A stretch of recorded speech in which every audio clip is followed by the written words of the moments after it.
as a recap review, we did bromine. What's the first thing we have to identify, folks, before we can even do an electron configuration? The number of electrons, right? And how do we figure out the number of electrons? Atomic number, because these are what type of atoms? They are neutral, which means they have the same number of electrons and protons. Absolutely, electrons and protons are the same, and therefore we can use the atomic number. So bromine, we said, had 35 electrons. So where do we start? We always start with, there we go, 1s. Somebody's with me. All right, so we said it was 1s2, then we went to 2s2 like a typewriter. Okay, we start on the left side of the periodic table, and then we go as far right as we can until we run out, and we go back, and we keep going forth. Then we go to 2p, and it's 2p6, 3s2, 3p6, 4s2. Then what happens when we get to that middle block, those transition metals in the middle? What happens then? It's 3d, right? Because there's overlap taking place. So 3d10, and then we go back to 4p, and I believe it's 4p5 is what we had yesterday. Okay? So today I don't have that same picture that I had yesterday. I have just a regular periodic table. So this is why I want you guys to have both out, because this is all you're going to have, bless you, on your tests and your Regents exam at the end of the year is just the basic periodic table. Right, the one in your reference packet. So we're going to start to kind of move away from the colors, but I hope that, guys, when we look at this, can we see where the blocks are? Where's the S block? What groups represent the S block? When we look at the periodic table, where's the S block located? Yeah, to the left, right? It's these first two blocks right here. There's your S block, and I'm just going to very briefly go through that. Where's the P block located? The right side, it's all these elements over here, shaded in. Where's the D block? The middle. Exactly. F is pretty easy because that one is taken out. It's all the way down here. Okay? But even just using the regular periodic table where we can see where the elements are, guys, my hope is that by showing you that piece from yesterday, that extra tool, that got us introduced to it, that now, hey, we can apply it to the actual periodic table, right? Can we all see this now? I know, Zach and Cameron, I know you guys were absent yesterday, so my hope is that you guys this will start to sink in, and then if you go rewatch the video from yesterday, get you all caught up, and you guys will be good to go with it. All right, but it's all about that pattern. Now, helium I didn't color in right here, because helium really is part of what block? Yeah, that's the one exception, right? It's one that's over there on the right because it has the same, we'll talk about electrons, valence electrons a little bit today, but really we slide it over when we're doing electron configuration. That's part of that S block, okay? So, going back here, I had you guys try cobalt, platinum, and lead. All right, cobalt. Does anybody want to give it a go? Garrett? How many electrons do we have for cobalt first? 27. All right, so we've got 27 electrons we got to work with. Give me the configuration. 1s squared, 2s squared, 2d to the 6, 3s squared, 3d to the 6, 4s squared, 3d to the 7. 3d7. Okay. How many of us got that? Who were here yesterday? Good? Awesome. Awesome. So again, the big thing, guys, when we're dealing with that overlap of those elements really in the fourth period, fifth, sixth, seventh, that's when we have overlap going on. And again, why, for those who weren't here yesterday, why do we have overlap taking place? Because the 3D level has higher energy than the 4S. Yeah, absolutely. The 3D level is higher in energy than the 4S. Why did we say that was? because the 3D can fit more electrons than the 4S. Absolutely. That 3D, guys, this can hold up, D orbitals can hold up to 10 electrons. Okay? They have 5 different orbitals, which, again, 2 electrons per orbital can hold up to 10. What do we know about electrons? Their charges are negative, and like charges will repel each other. Absolutely. So because there's 10 electrons, even though the energy level is higher on the S, all right, there's more electrons there, which makes it a little bit higher in energy than that 4S level. So that's why we have that orbital overlap. It all goes back to being in the lowest energy possible. That's that Aufbau principle. Right? It fills in the order of the lowest energy orbitals that it can hold. All right, platinum. These last two guys, I'll be honest, That's why I didn't say you try next to the platinum, because there's something different about this one. Who can tell me how many electrons? Let's start there, same spot. Yeah, there's 78 electrons that we have to work with here.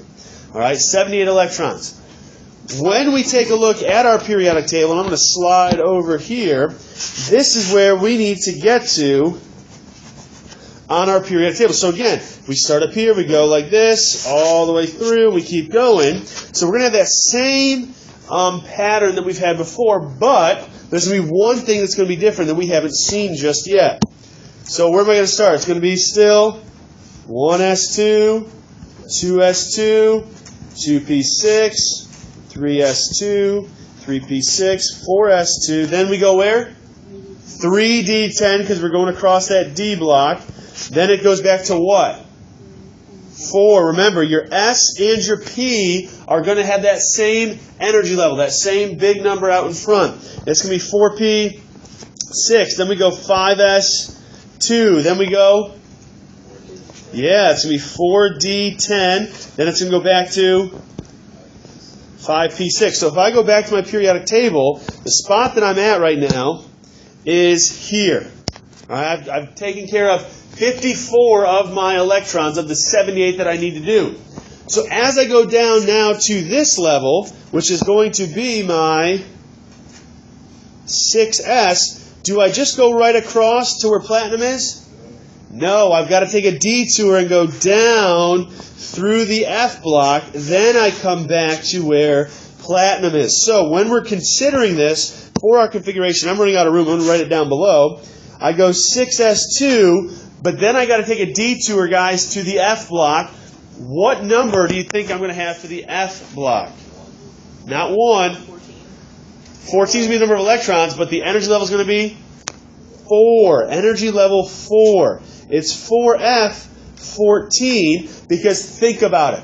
This is the first place we've seen the F block, right? The first time we've seen it. Think about it. Where does that get introduced? What energy level has that? That's a question we're going to come back to in just a minute. All right. The key to remembering this, like I said yesterday, was your D is always going to be 1 behind your S. Your F is always going to be 2 behind whatever the S number you have is. So D is 1 behind, F is going to be 2 behind. And we'll talk about why that is in just a minute.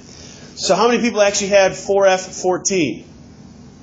1, maybe 2? I figured this, guys. I figured that most people were going to forget it. That's why I wanted you guys to try it. Okay? It's the first one. Like I said, I'm not asking you to be experts with it just yet. All right, but we're doing this to show you. Now, where's that 5D going to be? I just gave it away. So when we finish through our F block over here and we come back up, then we're back in the D. And where's that D block going to be? 5D. And how many electrons do we have left? 7.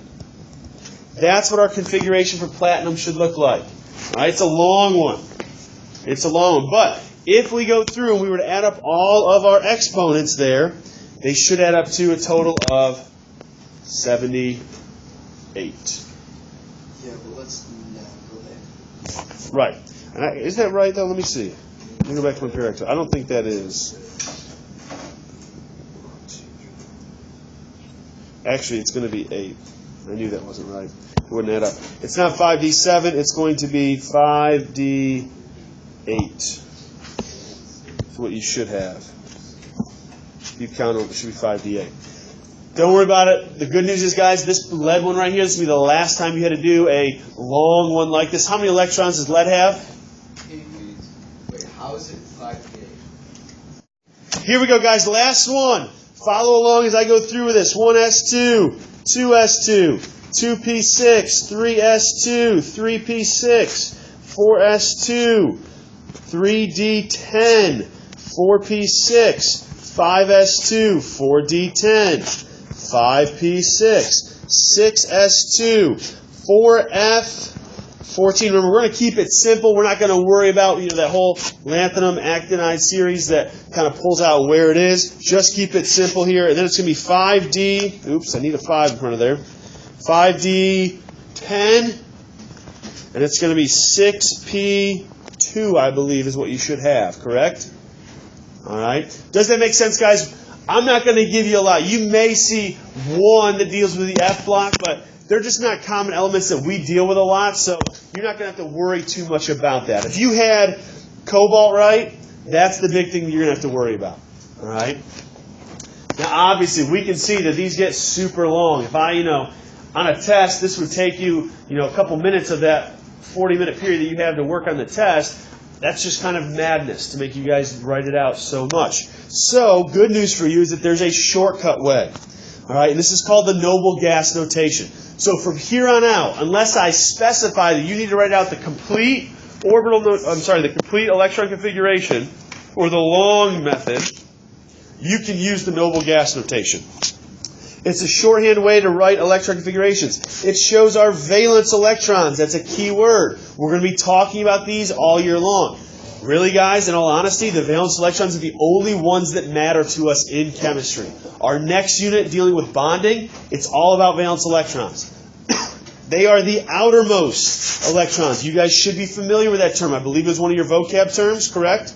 All right. It's the outermost electrons on the outer energy level. So, when we take a look at our periodic table, okay, we should know certain groups. We went through and we talked about those and labeled them before. Wait, have we labeled them yet? No, we have not. Oh boy. We're going to go through and do a little bit of coloring on Monday to kind of label the different parts of our periodic table. Noble gases, though. You guys probably remember where those are? From like middle school or junior high, whatever you want to call it. Where are they? Yeah, they're these guys right over here. Right? All of those guys, all group 18, helium, argon, neon, krypton, radon, xenon, all of those are your noble gases. Why? What's so noble about them? Does anybody remember that? There's something unique about them. They don't react. Absolutely. They don't react to anything else. I mean, you can get xenon and radon, you can force them to, but it takes a ton of energy. The reason behind the why they don't react is what we're going to be interested in. That's what we're going to start looking at here today and over the course of the next, rest of the school year, to be honest. So they are in group 18. They have what we call a stable octet. All right, stable octet, which means that they don't react. It means their outer shell is full, and that's what we're going to talk about here some as we see. All right, so because they have a stable octet, we can reference those in our electron configuration, meaning that every level below that we just used the noble gas notation is going to be full, right? It's going to be a completed shell. So when we take a look for an element, so sodium, how many electrons, guys, does sodium have? It's got 11 electrons, all right? So to use our noble gas notation, we want to look at our periodic table. I'm going to clear all my annotations right here. So sodium is right there. To use your noble gas notation, you've got to go back and see what was the last noble gas that was filled. Which means, if we think about it, guys, yesterday we said, okay, we've got electrons in all of these boxes right here up until where we're looking at, which is sodium. We've got 11 electrons to work with. So what was the last noble gas that we went through when we put in our electrons, Alex? Neon, right? Basically, to figure that out, if you take a look, guys, you go up, start where you're at, go up and all the way over to the right. There's your noble gas that we're going to use for the notation. So in this case, we're going to use neon.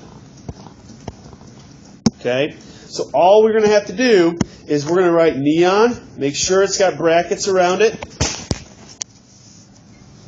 And then that takes care of the innermost electrons, the inner shell electrons. All we now need to show are the valence, the outermost electrons, which really are the ones that are doing everything in the world of chemistry. They're the ones that we're gaining or losing to form bonds that we'll talk more about in our next unit. So, you would just write like 3s1. Absolutely, Tony. That's all we're going to do is write 3s1. We have now, by writing neon, it has taken care of all of these electrons here, all of these over here. We don't have to worry about writing those in.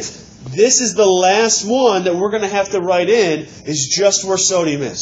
So when we go and write our configuration will just be written as neon. That takes care of the first 10, and then it's just pick up where we left off. 3s1 is the only one that is not taken care of yet. Neon takes care of 1s2, 2s2, 2p6. If we were to write that out, which we already did in another example, 2s2, 2p6, 3s1, valence means outermost energy level, outermost shell. Okay? Take a look. What part of our configuration tells us the energy level? Something you need to know. Look back in your notes. We labeled it yesterday if you don't remember. When we're looking at the configurations here, okay, these letters, numbers, all right, what part tells us the energy level? What do you mean by base number? Yeah, the coefficient number, that big one out in front. Absolutely. That coefficient number, guys, this tells us the energy level. So we've got 3 energy levels being occupied here. We've got the first energy level, second, and the third. Valence electrons are only the outermost ones. We're not concerned with these. We can use that noble gas because it's full. All right. When you look at the noble gas configuration for neon, all right, that's going to be our next example we're going to try. Well, we can't just write neon down because that doesn't tell us anything. We still have to show those outermost electrons. All right, just that end part. If we were to write out the full configuration for neon, it would look like this: 1s2, 2s2, 2p6. Well, if we want to write the shorthand method, what was the last noble gas, folks, that when we look at neon that was full? Was neon the last one? It can't be the element we're looking for. Helium would have been the last one, right? So we go 1, 2, 3, 4, 5, 6, 7, 8, 9, 10. Neon's where we're looking. Helium was the last one that was full. We can't use a noble gas to represent itself. We've got to show those valence, those outer shell electrons. So we would take this part right here and call it helium, and then drop down the rest. 2s2, 2p6. Those are our valence electrons. How many valence electrons do we have here with neon? Why 8, Grant? Right. And why is it 8 and not like 6? You're absolutely correct that it is 8. Why is it not 6? Most people just look at the very last one and say, oh, it's just that last number. But valence electrons are what? In the entire energy level. P, guys, is just one of the orbitals or one of the sublevels in that entire energy level. You've got to add up all of them that you see on the outer energy level, which is going to be 2 plus 6, which is 8. Does that make sense? You guys with me? So how many valence electrons did we have for sodium? Just one, right? It's just this guy right here. We had 1 valence electron. I want you guys to try chlorine and yttrium. Chlorine and yttrium. Do your best with it, and then we'll go over it together. When I try chlorine, what noble gas? That's the first thing I'm going to have to look at. So the question was asked while you guys were working, how do I figure out what noble gas to use? Well, go to your element you're looking for. Chlorine's right here. And you're just going to go up and all the way over. It's going to be that process for every single one. Because we had enough electrons to get all the way up to where chlorine was, which was 17. So the last noble gas would be the one that you use as a reference for the inner shell electrons. Because that means it had those electrons full. Argon we wouldn't use because that's 18 electrons. We don't have 18. We have to use the one that would go through for 17. So our noble gas we're going to use is going to be, we just said, is going to be neon. Make sure you put brackets around it. As we continue throughout the year, guys, and we get into the next piece that we're going to talk about maybe today or else Monday with diagrams, dot diagrams, you need to make sure you have your brackets. We'll learn later about why. Then what do I do for chlorine? If I look at my periodic table, okay, all of these have been taken care of. All right, so those I don't have to worry about, those electrons. These are the electrons that I need to worry about. So how will I label those? What energy level am I in? 3. So where do I start? 3s, and how many do we have in the 3s block? 2. Then we have 3p, 3p5. That's it. That's all we have to do there, guys. It shortens it out a whole lot. Yttrium, how many electrons? Question? Oh, yeah. Okay. There are 39. 39. One question I forgot to ask. We'll come back to this, Garrett, in just a second. How many valence electrons does chlorine have when we take a look at our noble gas notation? Alex, you say? Is it 5? He says 5. 7? So which is it? Again, valence electrons, guys, our definition, the outermost what? Energy level. What shows us an energy level in those configurations? The coefficient. So we're going to look for the highest coefficient number, which is 3. You're going to add up all the electrons that are in 3, not just the letters. So don't look at the letters. That's the common mistake that I see all the time. All right, look at your energy level. So we've got 2 and 5. We would have 7 valence electrons. And you guys are going to see me abbreviate valence electrons as VE all the time. All right, it's just an abbreviation for it.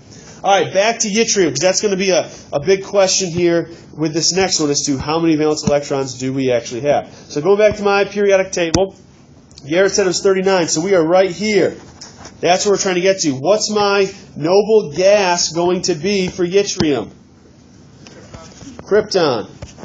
Okay, that, when we look at our table again, all right, that covers in all of these. I don't have to worry about all those. I only have to worry about these 3 extra electrons right here. So start by your energy level. What row are we in? Okay. We are in 5. So it's going to be 5 what? 5s. How many do we have in the 5s? 2. Then we go to where? 4d. Remember, it's 1 behind. And how many do we have in the 4d? 1. Here's the big question. How many valence electrons do we have with yttrium? Why is it 2, folks? Outermost energy level. So we're only looking where it says 5. That's the highest energy level. This is what's so unique about those transition metals in the middle of the periodic table. They are filling that D level, which is actually lower, at a lower energy level, so they have the same number of valence electrons all the time. Okay? Those transition metals will always have 2 valence electrons because their S is full and they're filling in the D. That's a lower energy level. Zach? Before we go any further, guys, and learning about the other types, take a look at your periodic table. Does anybody see a connection with valence electrons? So, like we said chlorine. How many valence electrons did chlorine have? 7. We said 7. Take a look at where it is on your periodic table. Notice anything? What about sodium? How many valence electrons did we say sodium has? 1. Notice where it is on your periodic table. It's what? Yeah. If you take a look at your reference packets, guys, don't worry about the charge there, but what group number is sodium in? 1. How many valence electrons did it have? 1. If we take a look at chlorine, we say chlorine has how many valence electrons? 17. That sounds like what? It's close to the number 7. They both have a 7 in there. Neon, how many valence electrons did we say neon has? 8. What group is it in? Oh my goodness, do we start to see a little pattern about how the periodic table's set up? Oh my goodness, folks, you can look at the group number. This is a quick way to get the number of valence electrons. All right, so on your actual reference tables, your periodic table, I want you guys to write what I'm going to write in just a second. Question. So, guys, group 1, number of valence electrons. Group 1 always has 1 valence electron. Group 2, how many do you think group 2 is going to have? 2 valence electrons. 3. Now, when we go here into this middle group, these are our transition metals, and we're going to label our periodic table. I forgot to do that in the last unit with you guys. It's okay. We'll come back to these in just a second. Let's take a look at boron. Do the noble gas notation for boron really quickly on a scrap sheet of paper somewhere. Or just do it for me right up here. So boron, what's my noble gas going to be that I'm going to use for it? Helium. Okay. Then it's going to be what? 2s2 and 2p1. How many valence electrons do we have there? Oh my goodness, there's 3 valence electrons here. How many think group 14 is going to have? 4 valence electrons. How about 15? 16. 17 we said as. And 18 is going to have That's that magic number, guys. That's why we can use it. Magic number we're trying to look for is 8. It's the octet rule. Was that one of your vocab terms in this unit? No. It'll be definitely in the next unit. So we'll talk more about that when we get to bonding. But that's the magic number, guys. It's the most number of valence electrons that we can have is 8. So our periodic table is set up to show you valence electrons. If it's in group 1, they always have 1. Group 2 has got 2. Group 13 has got 3, and so on. It builds all the way up through 8. Now, that middle part where we call the transition metals and the F block down here, when we took a look at our yttrium, how many valence electrons did yttrium have? It had 2 valence electrons because of the overlap that's taking place. So the analogy that I use here when we're looking at the periodic table for valence electrons is this. You guys ever play the game Sorry? Yeah. What's the best move you can do in Sorry? Yeah, you can knock somebody off by what? Sliding and just taking them out and sending them home, right? Same idea here that I think about, okay? That's kind of how weird my mind is. But we count it up. We go, there's 1, 2, and we're going to slide all the way across groups 3 through 12. They will always have 2 valence electrons. So it goes 1, 2, all the way across. Then we pick it up again, 3, 4, 5, 6, 7, 8. You can go through, if you wanted to write out, if you don't believe me, electron configurations here for those transition metals, they will always have 2 valence electrons because of that orbital overlap that takes place. So we're going to jot that in here. All of these have 2 valence electrons. One thing I want to point out, guys, I think as Alex, you were saying, it's a +1, right? When you looked at your periodic table, that's not the same thing as valence electrons. Those are what we call oxidation numbers. Later in the year, we will talk about oxidation numbers. So charge is not necessarily the same thing as valence electrons. Okay? We're just talking about how many electrons are in the outermost energy level. So your periodic table will help you find that. And that's going to make things a whole lot easier, especially when we do these electron dot diagrams. Let's talk about our third notation. So our first was the complete configuration. Our second notation was the the noble gas notation. Orbital notation is our third one. We're going to use boxes to represent the orbitals within a sublevel. All right? Hund's rule. This was definitely one of your vocab terms, right? You got to fill all the empty orbitals before they can start pairing up. Think back to the boarding house from the other day. Think back to those bunk beds, right? How did the bunk beds fill in? The bottom bunk filled in first, then they went back and doubled up. Okay? Same idea here with electrons. They want to be spread out as far as possible. Why is that? What do we know about electrons? They are negative and they will repel each other. So they want to spread out as far away as possible before they get close together. What I want you guys to do right now is to write the noble gas notation for vanadium and arsenic. So the first thing, guys, with noble gas with orbital notation is write the noble gas notation. Now what we're going to do is we're going to draw boxes. The boxes are going to represent the number of orbitals that each sublevel contains. So this is where you got to remember SPDIF, right? S, P, D, F. How many orbitals does each level contain? S has 1, P has, D has, oops, I was going to write D again, 5, and F has 7. So now wherever you see the letters, guys, I don't care about showing every single box. All right, I just want to see your valence electrons here, the ones that you actually wrote out. So S has how many boxes, meaning how many orbitals?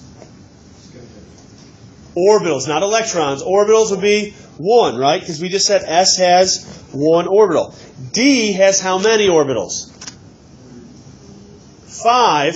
So we're going to draw 5 boxes to represent that. 1, 2, 3, 4, 5. Okay? So here's my 4s, here's my 3d. Now what I'm going to do is just show the electrons. And what am I going to use? Think back to your packet from the other day. Arrows. Now how were the arrows in there? One was up and one was down. We'll talk about why that is in a minute. So we're going to put arrows in there. For my 4s, how many arrows do I have? 2.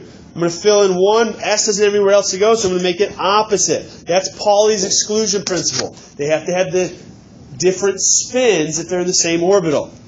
D has how many? 3.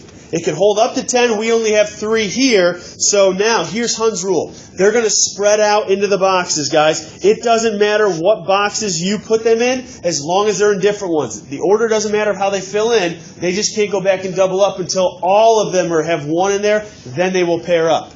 So for home,